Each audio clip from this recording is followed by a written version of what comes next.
Hello friends, welcome to global talkies. और आज सब में लाए हैं आपके एक बहुत ही important information about MRFA. MRFA क्या है और ये किस तरीके से इंडिया की सिक्योरिटी को, कैपेबिलिटीज को डोमिनेट कर सकता है या उसमें जो कमी है उनको दूर कर सकता है, इसके बारे में आज डिटेल में बात करेंगे। सबसे पहली चीज एमआरएफए है क्या, तो इसका मतलब है multi role fighter aircraft. Indian government को और इंडिया की जो एयरफोर्स है उसको तकरीबन 114 ऐसे फाइटर क्राफ्ट चाहिए जो 4 चीजें कर सकें: air surveillance, air to air combat, air superiority and air to ground attacks.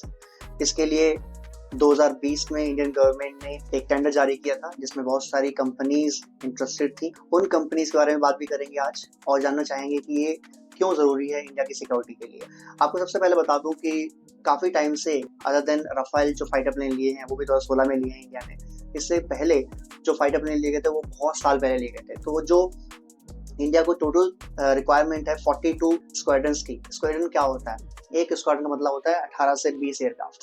तो इंडिया को 2 फ्रंट पे लड़ाई करनी है कम से कम, चाइना और पाकिस्तान के फ्रंट पर, और अगर हो सका तो 2.5 फ्रंट हो सकते हैं, इसमें बांग्लादेश भी हो सकता है इंक्लूड हो जाए। तो अगर 2.5 फ्रंट पे वॉर करना है इंडिया को तो इंडिया की एयरफोर्स को कम से कम 42 स्क्वाड्रन चाहिए।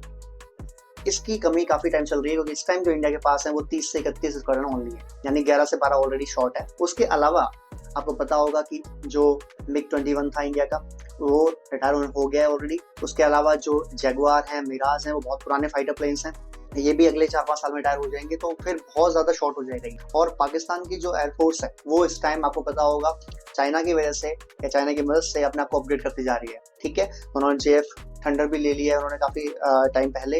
हालांकि इंडिया तेजस पे काफी काम कर रहा है, तेजस का MK वर्जन बना, MK-A बना, ठीक है, लेकिन फिर भी काफी कैपेबिलिटी में कमी है। इंडिया को और फाइटर प्लेन चाहिए, तो इसके लिए एक ओपन टेंडर दिया गया है सारी कंपनी जो इंटरेस्टेड है इसके अंदर, कि कोई भी आ सकता है और इस फाइटर प्लेन की डील को कोशिश कर सकता है हासिल करने।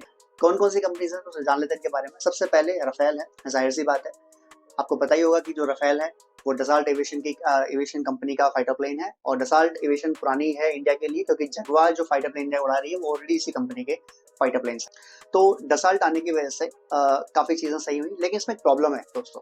प्रॉब्लम क्या है? डसाल्ट जो राफेल फाइटर प्लेन है इसमें कोई प्रॉब्लम नहीं है, ये 4.5 जनरेशन का फाइटर प्लेन है, एकदम बेहतरीन फाइटर प्लेन है। लेकिन प्रॉब्लम ये है कि जैसे इंडियन गवर्नमेंट ने साइन किया इसके लिए, डसॉल्ट के ऊपर टूट पड़े लोग, डसॉल्ट एविएशन के ऊपर, और इतने ऑर्डर दे दिया उनको कि अगले 10 साल तक डसॉल्ट के पास अगर ऑर्डर देती भी है इंडिया तो 2035 से 36 तक वो सप्लाई ही नहीं कर पाएंगे फाइटर प्लेन्स। उनकी ऑर्डर बुक पहले से ही बुक है, तो फिर कौन से बचते हैं। इसके बाद आता है सुखोई 35, इसके बाद आता है आपका MiG-35, इसके बाद आती है अगली कंपनी लॉकहीड मार्टिन जिनका FA-18 सुपर हॉर्नेट भी इंडिया के लिए प्रपोज किया गया है, जो काफी सारी कंट्रीज की सेनाएं जो है ऑलरेडी यूज कर रही है। ये भी ऑप्शन हो सकता है, पर मेरे ख्याल से काफी पुराना फाइटर है तो शायद इंडिया इसको रिकॉग्नाइज ना करे या ना लेना चाहे। उसके बाद आपको पता ही होगा कि जो रशिया है, जो व्लादिमीर पुतिन साहब हैं, वो चाहते हैं कि इंडिया के साथ और ज्यादा लेवल पर प्रोग्रेस की जाए। तो हो सकता है कि रशिया अपना Su-57 भी इंडिया को ऑफर करते हैं, जो एक almost 5th generation fighter plane. हालांकि आजकल वो चाइना में नजर आ रहा है, तो मे बी इंडिया ले या ना ले, कुछ कह सकते नहीं इस बारे में।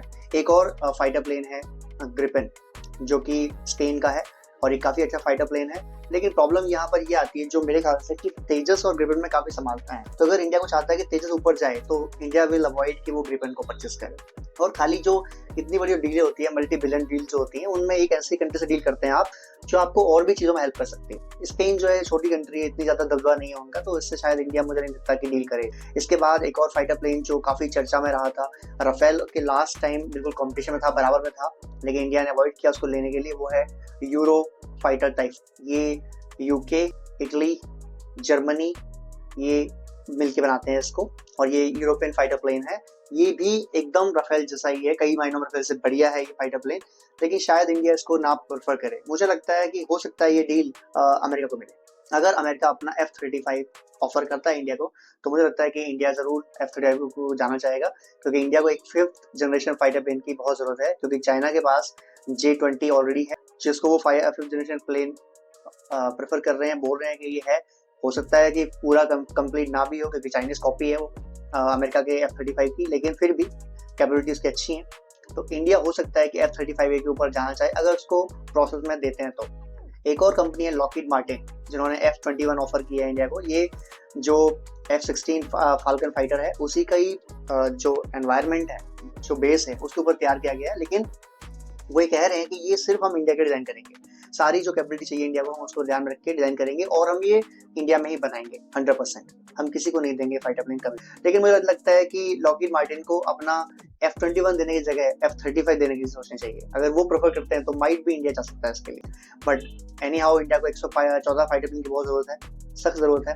और अगर जल्दी से जल्दी एक बार किए गए, क्योंकि फाइटर प्लेन ये तो है नहीं कि आपने आज ऑर्डर किया कल से मिलना शुरू हो जाएंगे, आपको ऑर्डर करने के बाद भी सालों साल वेट करना पड़ता है। और क्या आप गारंटी कर सकते हैं कि उन 2 साल 3 साल के बीच में या 4-5 साल गैप जब बनेगा, जब इंडिया पे खाली 20 से 25 स्क्वाड्रन ही रह जाएंगी, तब चाइना या पाकिस्तान को लड़ाई नहीं छेड़ेंगे? क्या इसकी कोई गारंटी है गाइस? तो गारंटी बिल्कुल भी नहीं है। तो हम क्या कर सकते हैं इसके लिए?